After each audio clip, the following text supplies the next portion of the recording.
Kayak gini tuh beneran real dan terjadi ya. Cuma karena aku mungkin jarang menemukan di kehidupan aku sehari-hari, bukan berarti hal itu tidak ada. Dan habis itu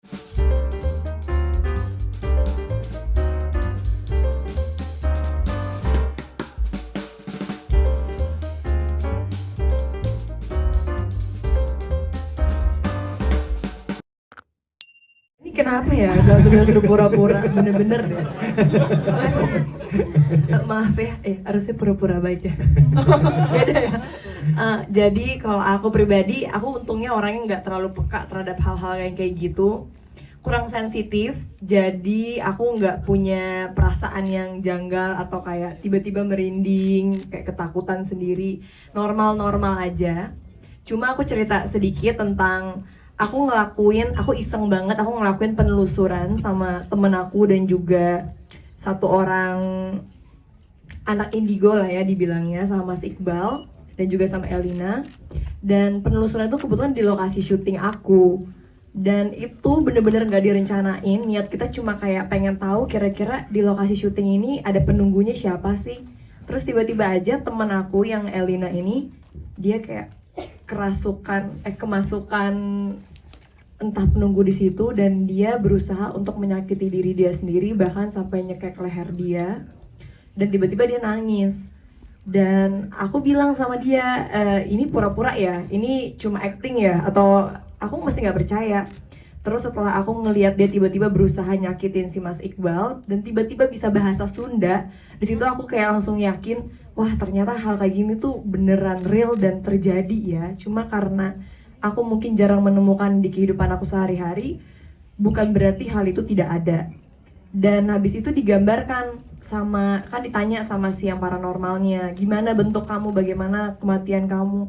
Dan ternyata itu mirip banget sama bentuk hantu dan juga kisah yang tadi mungkin semua udah pernah nonton. Kayak gitu. Makanya jadi itu bener-bener gak disetting, gak juga janjian sama hantunya. Dan dia tiba-tiba ngomong sendiri kayak gitu. Tapi itu berarti Menegangkan sih, Oke. nggak buruk lah. Iya, Karena kan iya. itu kayak hal yang baru dan berbeda aja.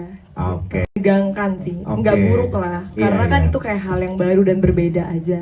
Oke. Pengembangan peran sih udah pasti sangat jelas ya. Karena Iya. bisa dilihat dari secara look, poster, trailer aja udah jauh banget berbeda sama yang pertama.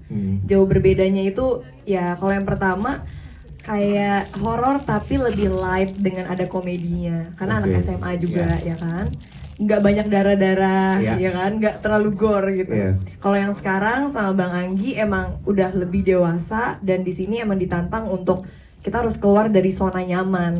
Selama ini mungkin ngelihat aku selalu dengan karakter yang bersih, Iya. clean, yang kayak ya apa ya, tipikal cewek-cewek yang biasa di Wattpad. Karena kan yang ATK yang pertama emang dari Wattpad kan ya. Iya. Nah jadi pas yang di sini aku ketemu sama Bang Anggi, udah baca skripnya semua, aku bilang, Bang gimana ya, kita tampilin look seperti apa ya buat aku. Terus Bang Anggi kayak bilang, kalau Bilona ada ide apa? Terus aku bilang, aku kayaknya pengen, karena kan aku nggak mungkin langsung yang kayak tiba-tiba misalnya ngerubah yang terlalu total banget kan, nanti Iya. orang nggak tahu nih Shiana atau bukan. Setuju. Aku kayak pengen ngerubah warna rambut, tapi nggak pengen yang jadi kayak cantik gitu. Oke. Aku maunya yang aneh aja, yang beda. Terus ngobrol, terus Bang Anggi juga setuju, akhirnya rubahlah langsung ke biru total. Oke. Di bleaching sampai tingkat 10, sampai sekarang rambut aku jadi rusak. Terus habis itu kayak yaudah, aku nggak boleh terlalu banyak make up. Terus dibikin yang kayak selalu pucet, selalu yang ya kelihatan nggak cerah gitu looknya. Dan dari situlah karakternya diperlihatkan, dari looknya, dari karakternya yang kelihatan lebih suram dan gak punya teman, sebenarnya langsung dikelihatanin dengan jelas banget sih di alur cerita ini. Oke. Jadi ya kalau bisa aku bilang sih emang jauh berbeda. Tetap Shiana yang sama, tapi 5 tahun setelah kejadian dia mempunyai kemampuan tahu kapan orang akan mati ini, membuat dia berevolusi jadi Oke. orang yang berbeda banget gitu. Nice.